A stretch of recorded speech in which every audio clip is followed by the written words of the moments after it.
Oh, okay, just let me know. Good morning, everybody, and welcome to our first interview for the Community Championship. This story, I promise you, is going to be amazing.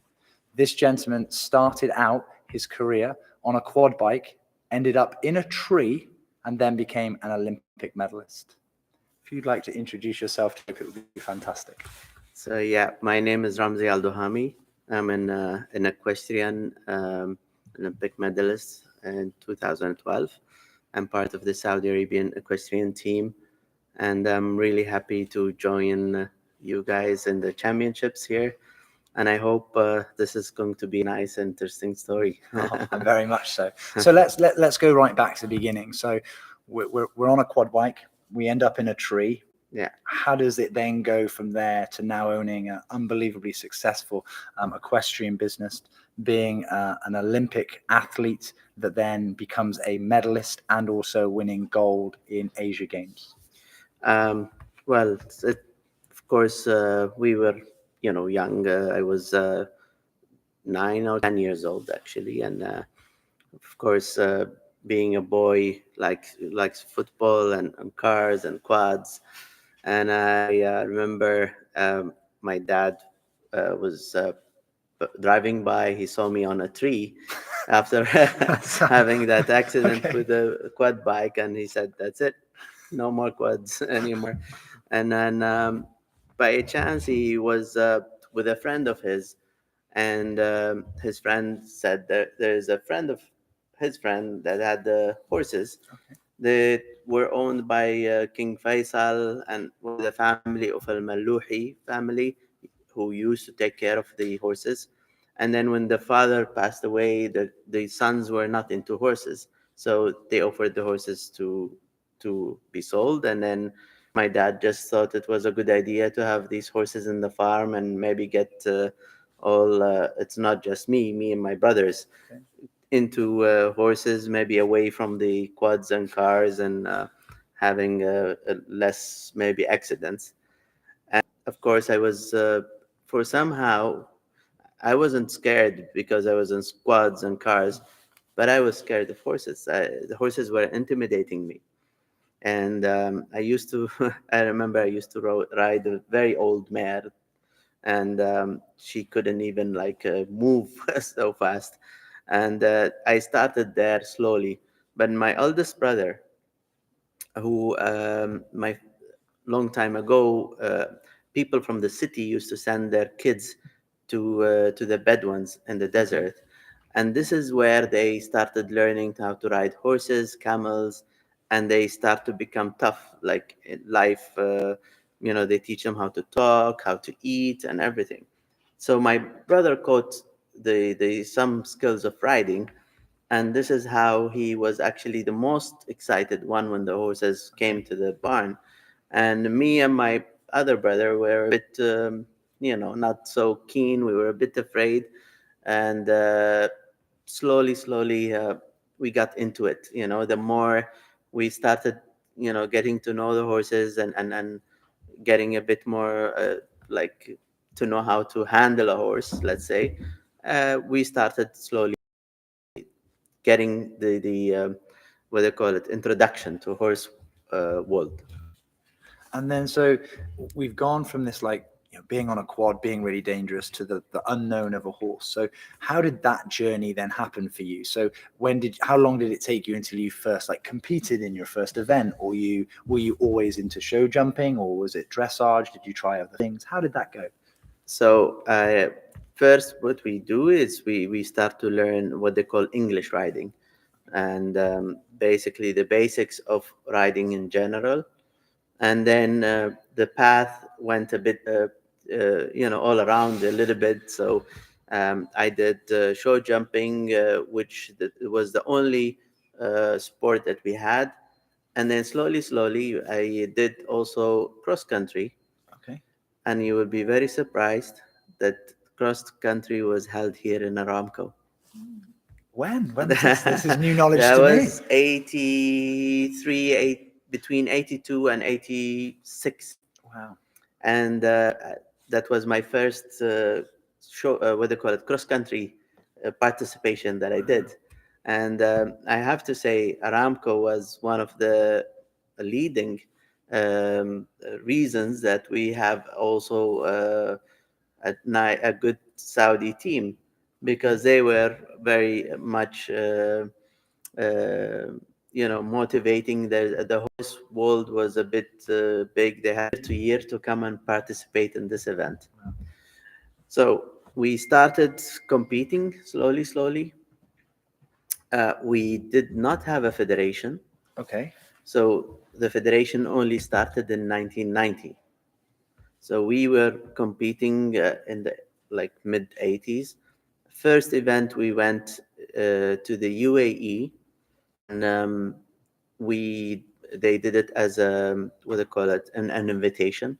So they called us, and it was our first event to compete. So we went there, and I started competing internationally, so we did some small shows in Saudi.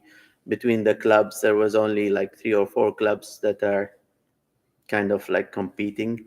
One of the, them was the police, the national public security, Okay. and then the also the military, and then the other two was our stables and another private stables that was called the International Equestrian Stables. Okay. So these were the only 4 stables that were competing, and then we started the journey of competition from there. So we went to the UAE, Dubai. I remember it was the metropolitan event, and this is where we get to see top riders like John Whitaker and all the top English at the time. They were the leading riders in the world, and then we were inspired by seeing these athletes and horse riders compete in front of us, and just we got in touch with it, and we saw it, we felt it, and we wanted to be like, every rider has a favorite now, or a role model, so you can look up to, and then slowly you try to be that person, you know what I mean, and you get to improve your skills. So anyway, we had very good results for the first time competing, couple of placings, and then it went on until our federation started in 1990, and we went the first event to Japan, where they had an Asian Equestrian Championships. And I remember the president of the federation was telling us, even if we have the 10th place, we're happy. This is our first event, so there's no pressure. Don't, we are here to get experience. And we were very excited, and we didn't know really how we are, our level, but we were very like much into it. So we started the event, and I remember we had bronze medal. Wow, in our first event, In where the you were meant first to get event, 10th. and and you yeah, got- wow. so, and I was silver. So and I was I would have not retired at that point. I would have Yeah. been done. I'd have been, thank you very much and goodbye. So yeah, we had the coach from America. His name is Bernie Trorig, and he said, I was young, so he said I want him to be in the team, because he wanted to work with young talents and develop their skills. And how old are you at this point? I was around 18. Wow. Yeah. Okay. Wow. Okay. Really young So, into that journey. yeah. So and then it started from there. We went to the States, and then we picked up more skills as we go. But before that, I was also in England, and I did the 3-day eventing, and I actually started with the 3-day eventing, and I got a couple of placings. I was second once, and And is this at like a Burley Blenheim kind of badminton level, or what level are you doing when you're doing your competing? but in the no, I UK? did like novice level. Okay. and Yeah. stuff. Yeah. So, but when I did it, the only reason I switched from 3-day eventing is I'm short, as you see, so didn't have the long legs for the Yeah. dressage. So Okay. I never got good points in dressage. Okay. Although I was doing good enough, but also coming from a new country as well, because dressage is all about judges judging you on the moves. So I didn't feel that I got really the what I deserve to be. Okay. And then I said I like show jumping because everyone can see if the fault happens. Yeah, it's So not subjective. If the pole stays up or the pole comes down, it's pretty yeah. easy. Yeah. So I thought it motivated me more, and I liked adrenaline, like action a bit more. And then and then started to focus on the show jumping more than the other dressage or 3-day eventing. So you talk there about a transition, and I think it's really interesting. When did it become a reality that going to an Olympics or the possibility of winning an Olympic medal became that reality for you? Honestly, when you are at that level, you all you think about is you wanna go to the Olympics. That's it. Not really even win a medal, but it would be nice to be there. Yeah. But we thought it was really. So what I did is I had targets. So my next target is to get to this level, or to be a bit more, like one step at a time, and then you get more and more hungry, and then slowly, like I was getting. So first we're thinking about the Pan Arab Games, Asian Games, like small targets, and then international Grand Prix, like expectations or even goals. And the more you get one, you need to have this hunger to be okay. Now I've I've won the Pan Arab Games. Now I want to win the next one, because for me it's still not good enough. You know what I mean? On you was that Yeah, others' I expectation? was a bit, when I go in the ring, I like to compete. I like competition. Even when I go to events, I always do better when I have better riders that are competing against me, because they get me a bit more motivated. I focus more, and I feel the challenge. And then I also saw that I perform better under pressure, which is good. Sometimes when there's not so much pressure, I don't do as well as I am. So that interests me. Pressure, Yeah. the pressure principle, right? Yeah. So is that because you feel that you have to be more focused on what you're doing, and sometimes then you relax when there's no pressure? And do you think the horse feels that when you're riding? What's that? Yeah, I think also the whole process, the whole focus getting to this event as well. You focus and you say, I want to, basically, I want to put a signature or something on that from that event. So you start already, like the minute you say I'm going to this show, you start to say, develop like a program till that event. And usually you're always like motivated and day-to-day basis. And I think that's not interesting enough. The whole process before that is also a bit lazy, let's say. You know what I mean? um, and that was one of the most difficult things, how to focus even in like small targets, let's say. um, and as I grew older, then I start to realize that these are also important. And then you start to know how to motivate yourself a bit. You know what I mean? Because before it was just you motivate yourself. It's like a young player, even in like in any other sports, football or anything. They get into one match, they're playing against a really important team, and they get motivated, and then they lose that interest or motivation. So how do you keep motivation, not only during the game, but even before? It's like someone going to the gym, and how do you keep yourself also active and motivated? And so you try to.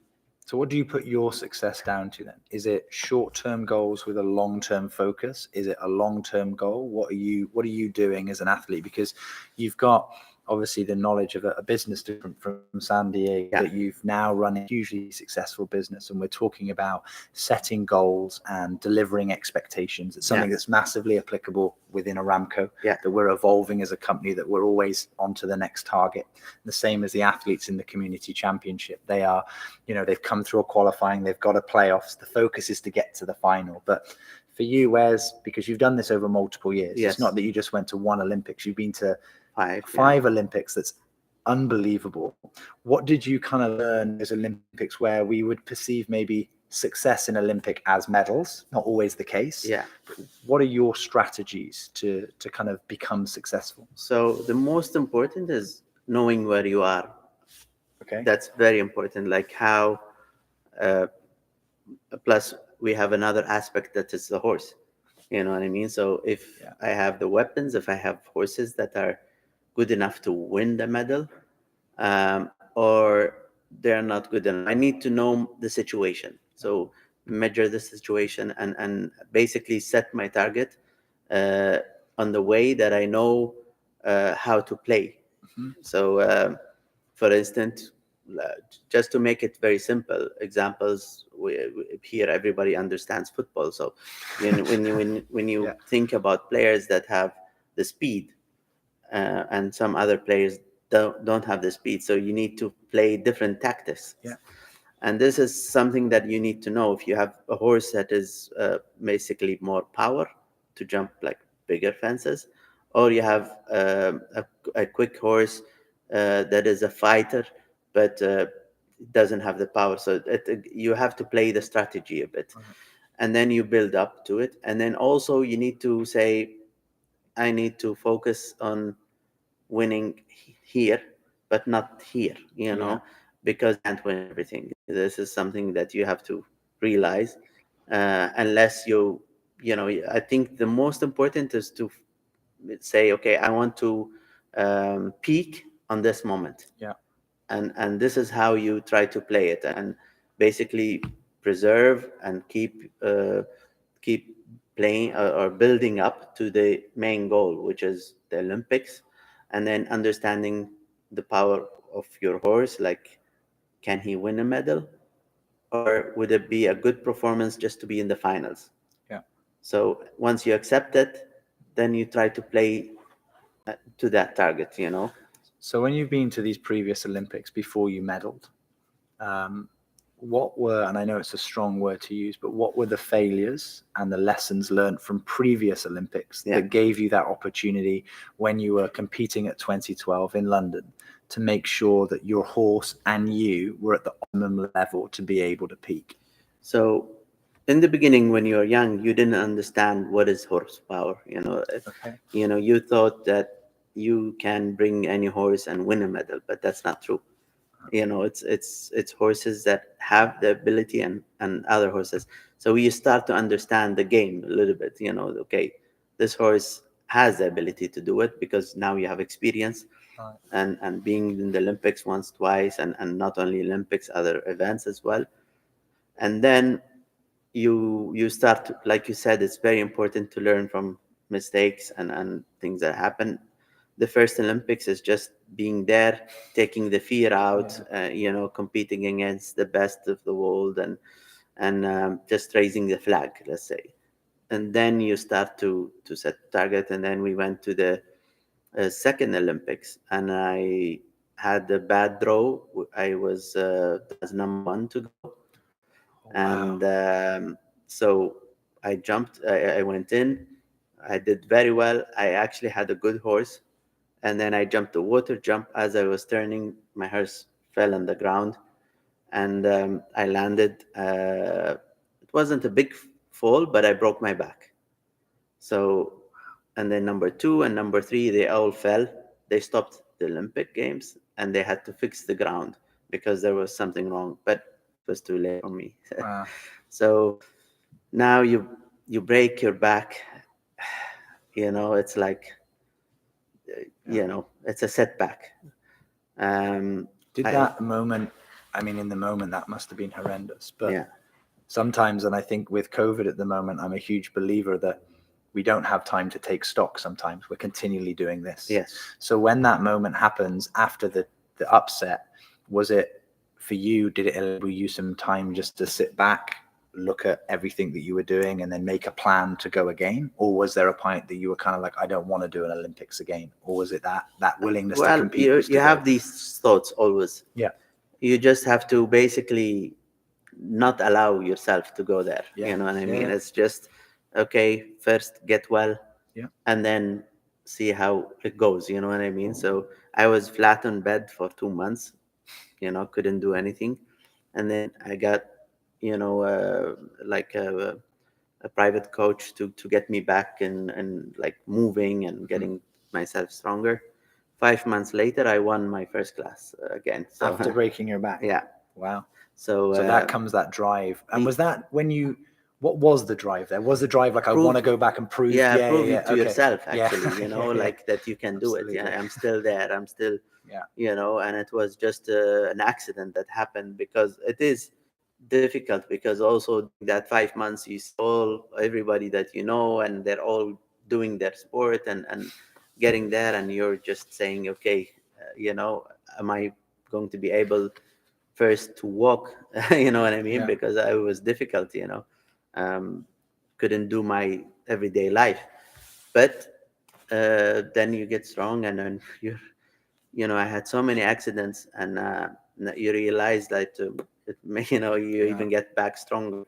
And it's just, you have to fight a bit, like saying, uh, it happens. Also now at this age, I'm not as young as I used to be. Okay. So but I'm still more hungry than before. It's just sometimes when you have a bad accident or something, you're like, I'm not as young as before, where you break yourself and you come back.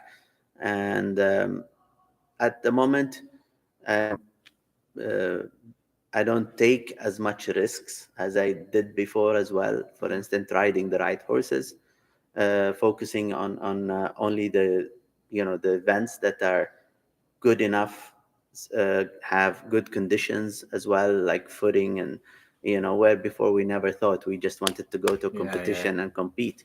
But now you start to become a bit more smart, because sometimes one bad decision, and then it just goes perpetuating. Yes, exactly. So let's tie in, because this has been amazing. Let's tie into the bronze medal now, and how being a part of the team and being the first team to win a medal for Saudi, there must have been a huge sense of achievement for everybody involved.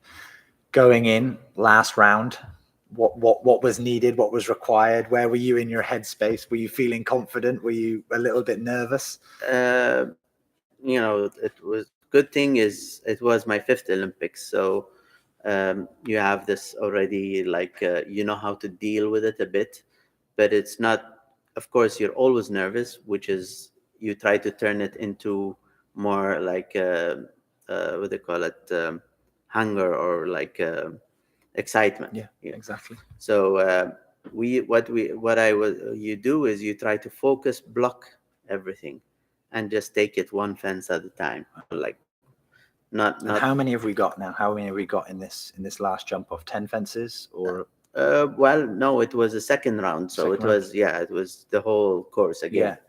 And of course, it's you have to think about your horse getting tired. Of course, a lot of jumping, a lot of big jumping, and the horse I had was not a big jumper. He was more of a fighter. Okay. So it was like fighting every fence and trying to get him over that fence and then go to the next one. So all I did is focus one fence at a time, until I realized, because I went as number 3 rider, and once I finished, I knew that we got the medal. Wow. Before even the fourth rider, because that's because you guys all jump well. Yeah, exactly. Because if you hadn't, the pressure would have been on the fourth rider to get a better score. Correct? Yeah. So we didn't even need the fourth round to be counted, and we secured it. So that was a nice feeling. So and all you have to do is just block everything else, and focus on your thing. And a lot of people are trying to help, and coming to you and trying, are you nervous, do you need this, do you need that? They want to be helpful, and sometimes it's actually Yeah. not the right thing. The best thing to do with a rider or anybody, just let them focus, let them go into a zone of what they have to do. Think about the horse. Here I have to do this here, and then you have to repeat it again and again and again in your head, and then also use your feeling to see what your horse is feeling like as well. What can I do to, now he's not as fresh as he is, I need to have a bit more rhythm, I need to have him a bit more in connection, a lot of things. Wow. And I think, so we've won the bronze medal. Let's go just finish off with how I would imagine you have taken all of these lessons learned and are running a very, very successful business. So I suppose last question really is, what are the lessons that you've learned in sport that you can apply to business, and also kind of a lesson that you kind of live by day to day?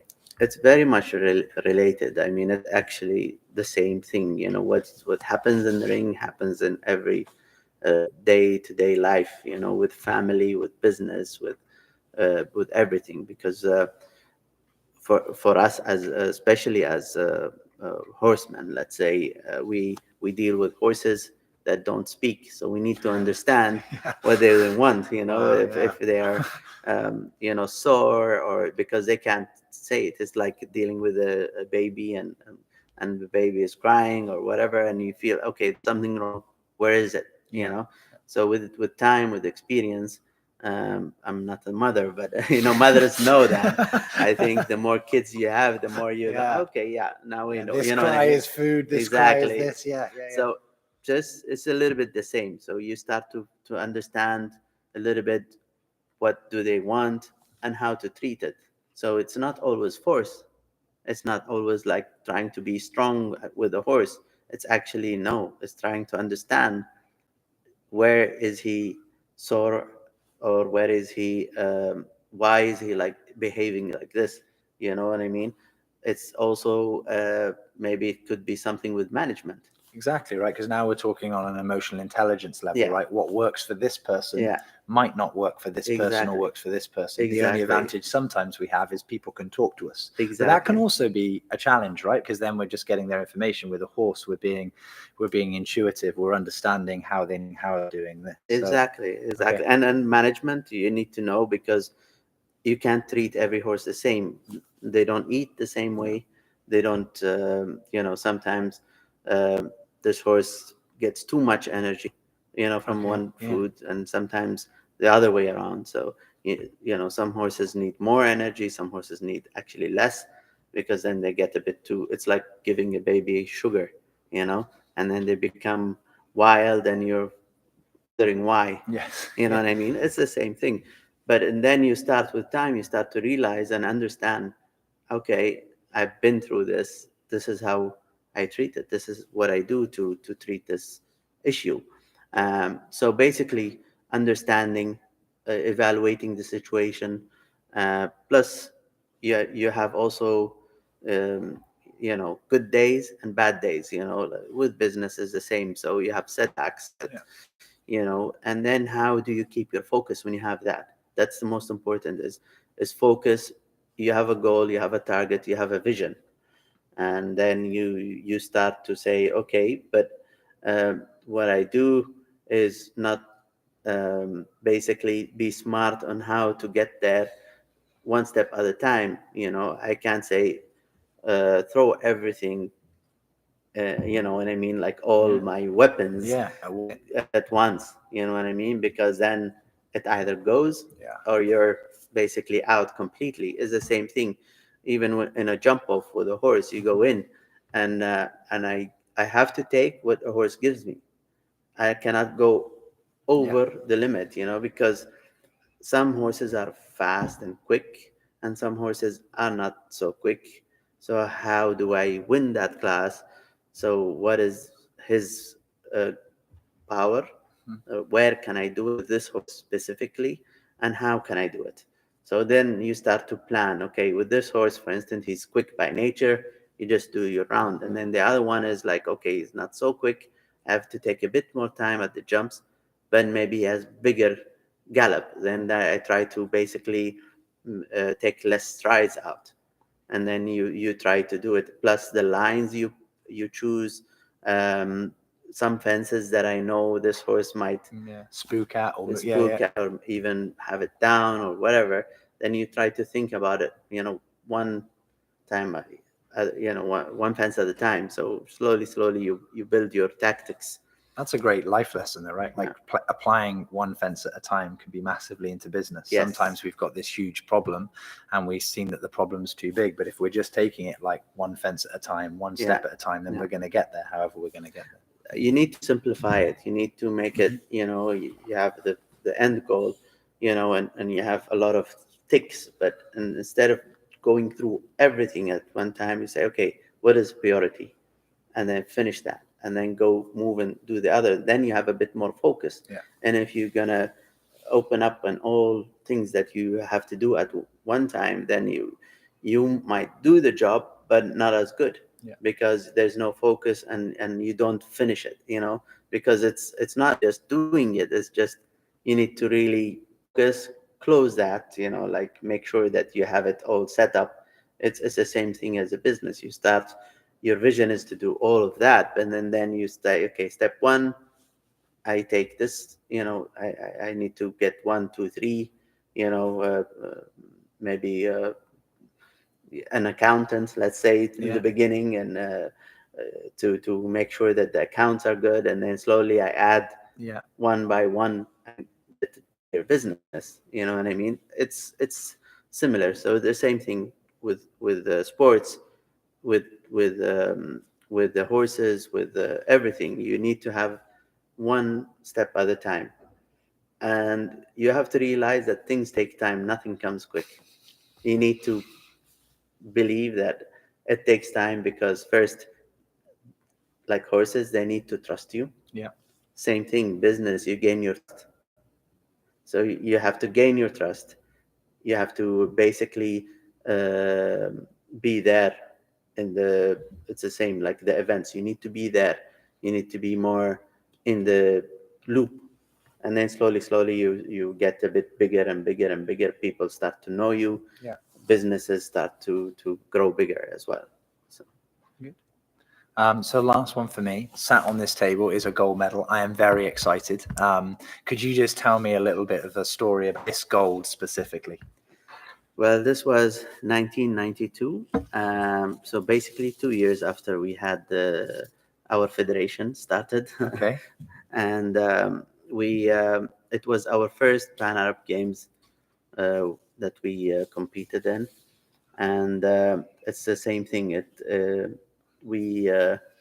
I actually won 3 gold medals in that games. Oh.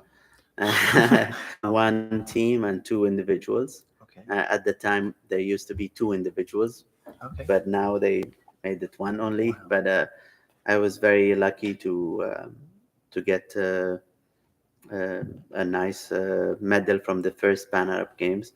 And it was in Syria. We had a bit difficulties shipping the horses. Okay. And we used to be based in America.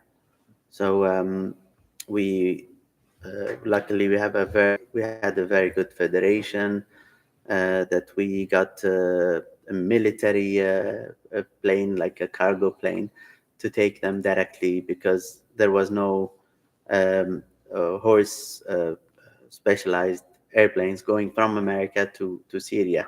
So instead of going to Europe and then like traveling a lot, and of course traveling is part of the management, how to get there. And then finally we got that, and then we flew them directly to Syria, and then we started from there. We had a good team, we had a good coach, we had good grooms as well, that are professionals who understand the horses and knows how to deal with their situations. 3 gold medals. Yeah. Wow. Thank you so much for your time today. Thank you, everybody, and enjoy the rest of your day. Good.